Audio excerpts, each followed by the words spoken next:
नहीं बनना मुझे स्लम डॉग मिले ने स्लम डॉग के पीछे भाई जाके दिया देखा क्यों है कि भी बचाने की कमाल कर दिया चाहे से कम कभी कर को कहा था कभी कर को करना था कभी कर को करना था भारत माता की जय।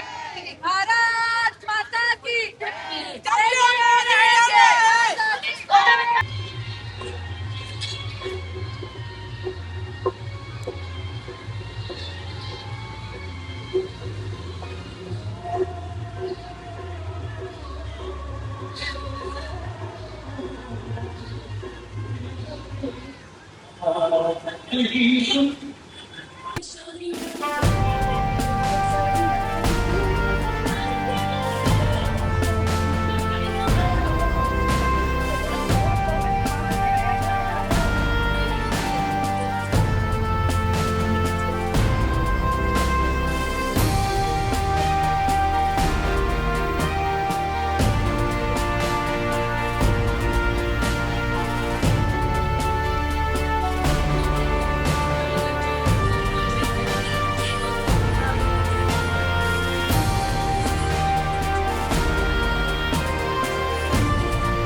दादा काय सांगाल, आज तुम्ही तिरंगा रॅलीचं आयोजन केलं होतं, काय उद्देश होता?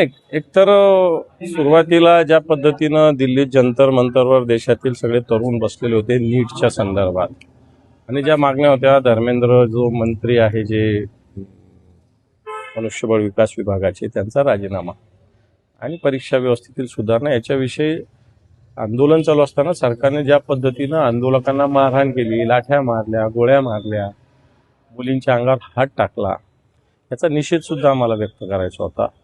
आणि दुसरी गोष्ट, मला असं वाटतं ही कोंडी सुटावी ही सुद्धा आमची भूमिका होती, परंतु काल हा राजीनामा झालेला आहे.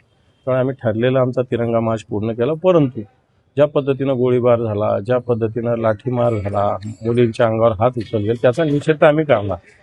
कारण हा विषय आत्तापुरता संपला जरी असला तरी मला वाटतं आता ही खऱ्या अर्थाने येणाऱ्या काळातल्या लढ्याची सुरुवात आहे आणि संभाजीनगरात ती आम्ही केलेली.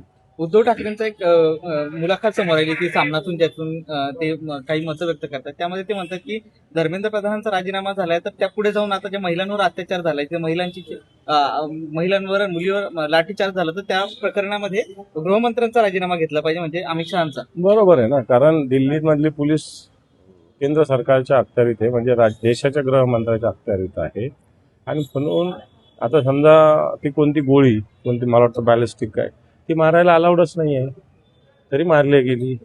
मुलीवर हात उचलले पुरुष पोलिसांनी, हे चुकीचं आहे. कपडे फाडले, हे चुकीचं आहे. याला जबाबदार कोण आहे? म्हणून मला असं वाटतं देशाचे गृहमंत्री सुद्धा याची जबाबदारी त्यांनी घेतली पाहिजे आणि म्हणून उद्धवजींनी मांडलेली भूमिका योग्य आहे. यानंतर दुसरं असं आहे की मुख्यमंत्री देवेंद्र फडणवीस स्वतः दिल्लीच्या दौऱ्यावर गेले, तर यावरून अशी चर्चा होती की ते केंद्रात जातील आणि संजय राऊतांनी देखील अशी शक्यता वर्तवली. काय माहिती केंद्रात गेले का राज्यात गेले का, काय कामाचे, आता काय स्थिती राज्याची, त्याच्यामुळे तो त्यांच्या पक्षाचा अंतर्गत विषय आहे.